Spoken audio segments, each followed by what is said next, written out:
It's Josh Vergara from Android Authority. What's going on, everybody? Can you guess what I'm about to do? Google made a lot of people happy with an update to the Nexus 7. Last year, we took the original Nexus 7 and we put it to the test by dropping it compared to the iPad mini, and unfortunately, it really didn't stack up. The original one was a little bit thicker. It did feel a little bit more hollow, but it definitely did have lesser build quality. This update to the Nexus 7 brings a much sturdier but thinner and just overall better feel, and we want to see how it stacks up compared to the original. So what we're going to do is drop it for you today. I hope you got some painkillers, because this is gonna hurt. The test will comprise of 3 different drops. We're basically, actually 4, let's say 4. We're gonna drop it on its back, right like this, and then on one of its sides, and then on one of the other sides, this time in portrait mode, and then finally on its face. And we're gonna see just how far the Nexus 7 can go without dying. And we'll get started with the test right now. It's drop test time.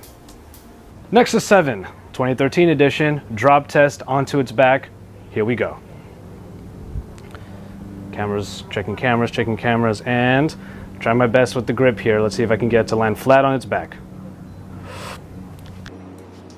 Ooh. Ooh. Sickening thud right onto its back. Didn't even bounce, nothing like that. I got a perfect drop right there. So let's see what happens. All right, well, the good news here is that the back definitely held up pretty well. There were no cracks, not really anything there, just some scratches over here, but very few. I'm dropping this on on cement over here, so we are not really working with jagged rocks like in my previous drop tests. But that being said, I got a perfect drop right flat on its back. Not really any scratches even, just a couple over here. And yeah, it actually looks pretty good. It still retains that nice sleek look. Oh.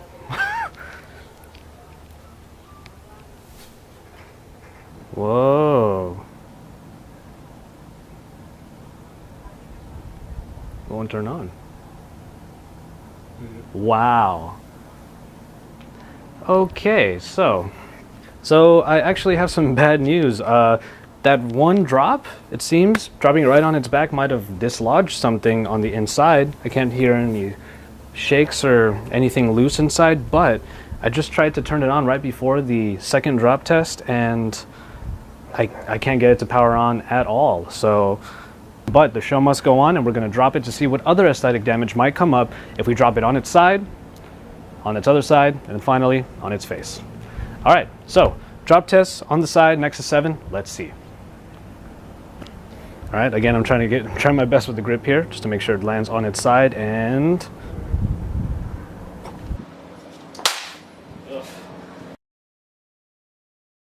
there you go, and you see it there, the cracks right onto the bottom portion of the screen right here. You kind of spider webbed right there.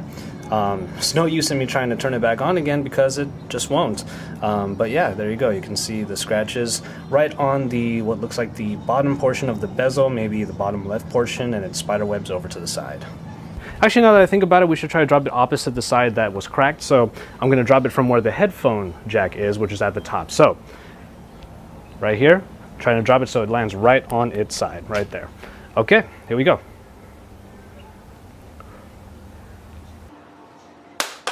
There you go. That was a good hit.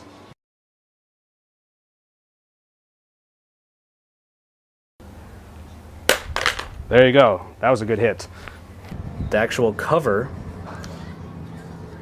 that goes around the entire back of the Nexus 7 has snapped out. So you can probably see right over here, right there. See, I can actually separate the tablet a little bit more.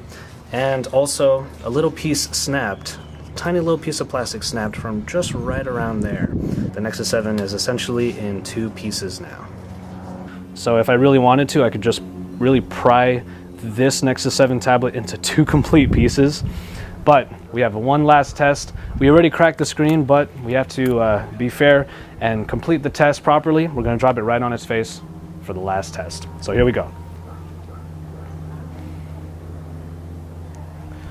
Got to get into my shot here, and finally, there you go. there you go. And so that's the damage done to the front. Even more cracks and spider webs down on the bottom of the screen when dropping the Nexus 7 on its face. As you can even see here, it gets even worse because not only did more cracks happen, I've actually exposed part of the circuitry right underneath. So unfortunately it doesn't fare very well for the Nexus 7 in terms of a drop stress test, at least when compared to the original one, because they both did equally as bad. And well, there you have it for this Nexus 7 drop test. It's really unfortunate and honestly kind of saddening that the Nexus 7 of this year still has the same problems that one last year had when we did that drop test. Not only is it inoperable, it stopped working even after the first test. And then a lot of cracks over on the screen, even from different drops, even so much as circuits started to become exposed from underneath the screen.